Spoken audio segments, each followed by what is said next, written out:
Today is the 20th of March 2015, calling Jobcentre Plus on 01345 608 8545. Please hold and your call will be answered as soon as possible. Thank you for waiting. My name is Peter. How can I help?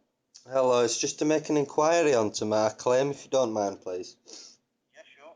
Can I just take your national insurance number, please? Yeah. Yeah. Can you tell me your full name, please? Ian James. How can I help? It's basically just to find out if there's anything happened to my claim. I signed on Tuesday and I haven't received my payment through today. It would normally be due on a Friday. Okay. Can I just ask you some security questions before I access your details? Yeah, fire away, mate. Can you tell me your marital status? Your mobile telephone number? Sorry, big one. So, can you tell me your bank sort code, please? It's actually, if you just bear with me for 2 seconds, I can get you that actually. Yeah, sure. Hello? Yeah. Yep, is it the sort code or the account number? Sort code. Sort code is... That's fine. Okay, Jonathan. Let's have a look, see what's going on with that. Give me a second.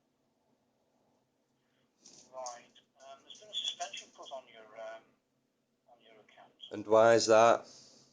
Because you're actively seeking work is not satisfactory. That is absolutely nonsense. I have all the evidence that I take in every fortnight, and I need to make complaints because this is becoming absolute unbearable harassment, the treatment I'm getting now.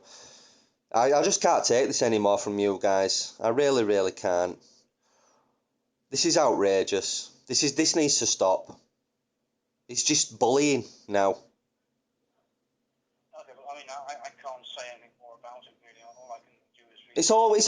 It's always on somebody else's say so. No proof, no evidence, just assumptions and presumptions, and there's no recourse for them. They get to do it, and there's no comeback for them. It's ridiculous. I mean, who made this system the way it is? You can't just make it is just beyond a joke. Why does it say I've been suspended? Because you haven't been looking for work, not satisfactory. That's absolutely outrageous. I take more. I'm only passing the message on. No, I know you are, sir, but I have more evidence of my job search than most people that go in there. I've got the evidence of it since the day I started in my claim with you in August. I've got a folder full of evidence for the last 6 months. That's outrageous. That's completely absurd. Right, okay, well, what I can do is I can put in a mandatory reconsideration, which is like an appeal of the decision. What else can I do? Is that the only option that I can take that's been offered to me? Well, that is the first start of a complaint, if you like. I've been making complaints until I'm blue in the face, pal, and nobody takes them seriously. They brush everything under the rug. I can make complaints until I'm blue in the face. What does it take to get some actual due consideration here? You need to get sanctioned, and then it needs to go to a third party body, which is an appeal board. But you only get that due consideration from a third party once you've been sanctioned, which means your benefits stop, you lose your housing benefit, most people get made homeless, and you're left destitute, which causes distress and alarm. In the meantime, what's the point in that? And 75% of sanctions have been overturned. So 75 out of 100 people, this is your own figures, 75 out of 100 people that get their money sanctioned end up getting it put back on because it shouldn't have been done in the first place. This is just bullying.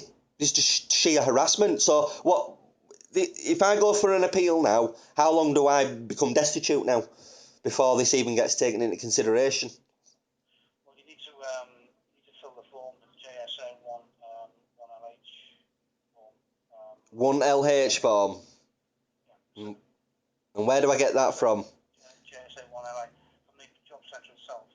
So I have to physically go down to the Jobcentre to request an appeals form. Yeah. And this decision to sanction me or to suspend my claim, which is basically I've pretty much been sanctioned now without due cause or evidence, just on somebody's say-so, just because somebody's decided to do it with no actual evidence, even though I've got evidence that proves I went down and proves I've got evidence of my job search. Even though I can prove that, they can't prove what they're saying, but I still get sanctioned anyway. That's pretty much what's happened here, pal. Does this not sound familiar? Can I ask you a personal question? Does this not sound familiar to you? Because this has happened to 75 out of every 100 people now with the job centres. More so in different areas than others, but, you know, Bradford's really bad for it. But you cannot be not hearing this all the time. I'm certain of it. You must be hearing this all the time, these kind of complaints.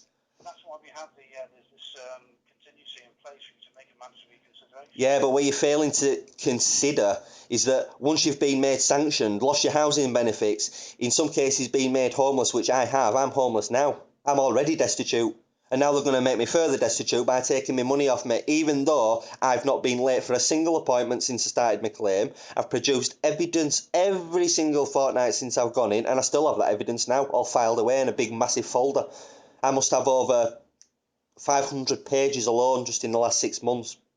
Well, as I say, I mean, that's the reason why you can put on a sanction. If you want to appeal that, I can put So just to clarify, the exact reason that I've been put on a sanction is the exact wording, the exact reason is because I've not been producing enough evidence that I've been looking for work. Is that it? Yes, that would appear to be it. That is absolutely absurd and outrageous. That's just absurd and outrageous. And typically, if I was to appeal now, how long would that take for me to have the decision looked at and possibly reversed?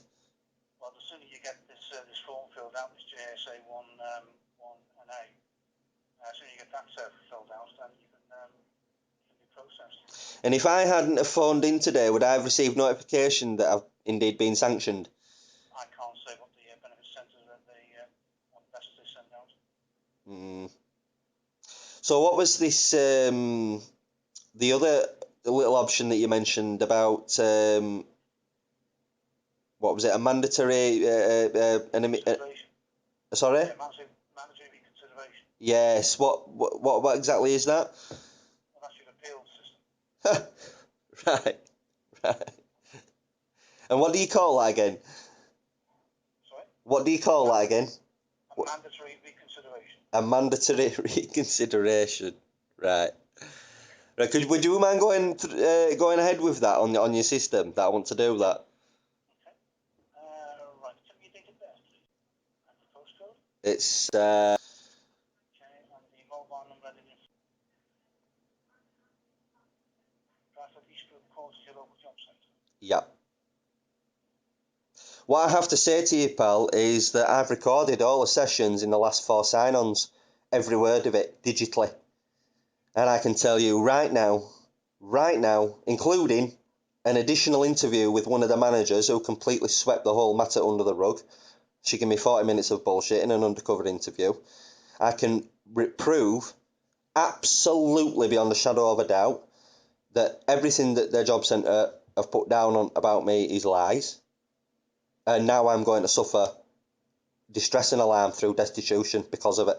I want that to go on the record. Okay, well, And I can unequivocally prove that the claim, the reason that I've been sanctioned is absolutely nonsense.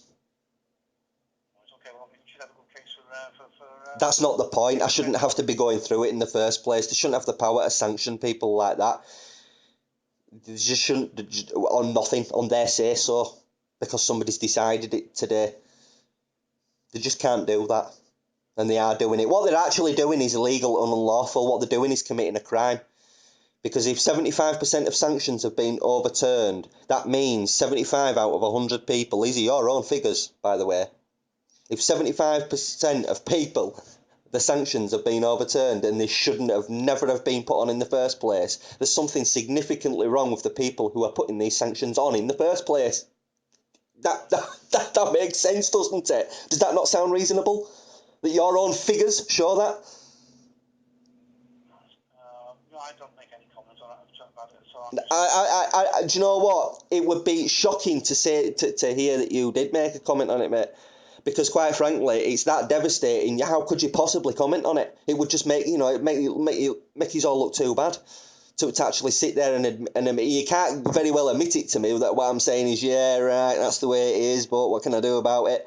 You can't even say that, can you? Because it just makes you look bad, doesn't it? Doesn't make me look bad. It's not my No, but it makes the job centre look bad. Do you know what I'm saying? So you very well can't say, well, you know, what you're saying sounds. You know, you can't even say that what I'm saying sounds reasonable. That's the shocking part of it all. You put this down on the email. Just give me a second.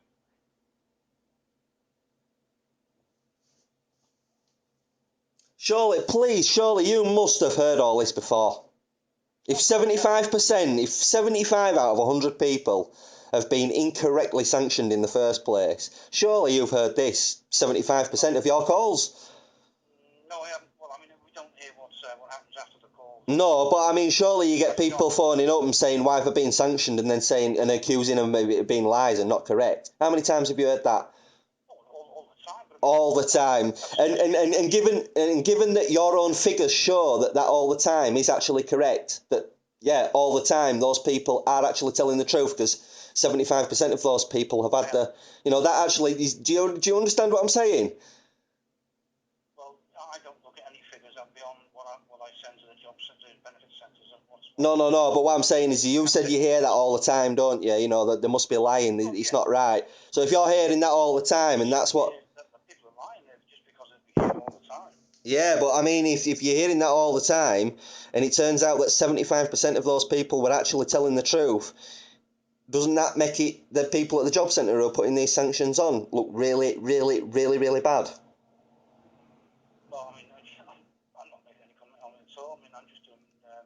No, but I mean, just in general, I mean, doesn't it make them look bad if basically 75% of the people are sanctioning is incorrect? Doesn't that make them look a bit incompetent, really? Given the fact that you're talking destitution here, distress and alarm, which is against human rights. What they're actually doing is unlawful. The power to sanction in the way they are doing is actually illegal and unlawful. It's a crime. It's actually a crime, what they're doing. Did you know that? Well, no, it's not. It's not illegal because you sign up to the fact. No. It's absolutely illegal to sign somebody off for a sanction when there's no proof and no just cause. They've got no evidence. Well, they believe they have just cause. I mean, no, they don't have just cause, because I've got actual physical evidence that they're lying. I'm not getting into No, but I want you just... of course not. I just want you to understand the situation. Are you aware that this is going on? Yeah, I'm just going to put you on hold for a second. Yeah.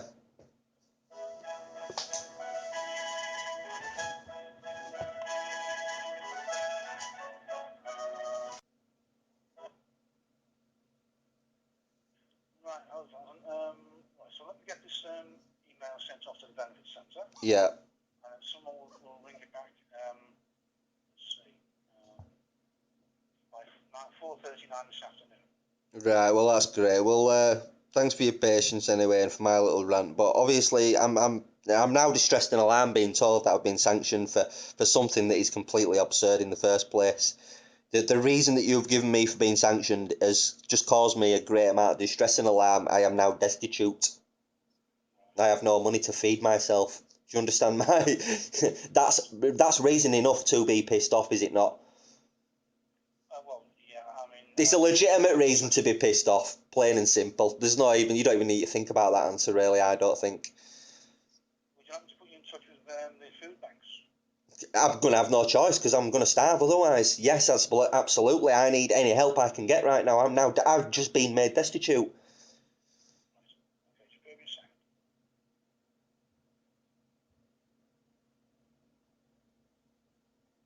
Just give me a second.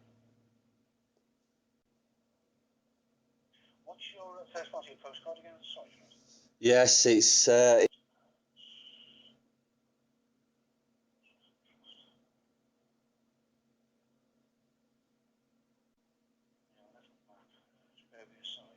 No worries.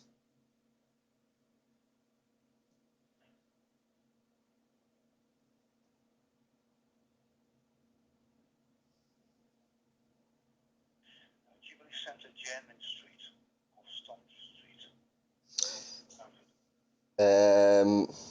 What street, sorry? German Street, Jermyn Jerm Jermyn YN. Jermyn Street. What was the other one? Jubilee Centre. Jubilee Centre. That rings a bell. Yeah, it's off Jermyn Street. Is off Stott Street. Right, I could find it through the Google Maps. It won't be a problem. There's a BD1 40J is the postcode that's any good to. Yeah, the BD11's good. It's just back in city centre, isn't it? Yeah. Looks like it. Right.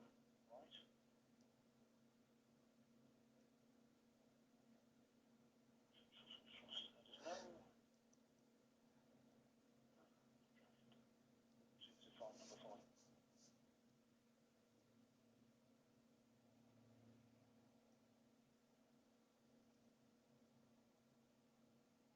Yeah, there's a telephone number. It's 01274 01274 409 409 562. 562. I'll give them a ring first before you do anything. Let them know what, or ask them what you need to be able to go down there. You might need your signing on book or whatever. Right. Okay. And the actual appeal itself, how is that going to proceed now? Well, someone will ring you back by the time I mentioned before, Right. and you'll be able to discuss with them, and they'll be able to tell you what happens next if you're not happy with their explanation. Right. Okay. Okay. Can I take your name again, please, mate? Give you my name is Peter. Peter. Thanks, Peter. Yep. Unless there's anything else, I think you've sorted me out for now, I guess. Okay. So thanks for your time anyway, Peter, and I look forward to my call. Okay. All the best. Okay. Thank you. Bye bye. Okay.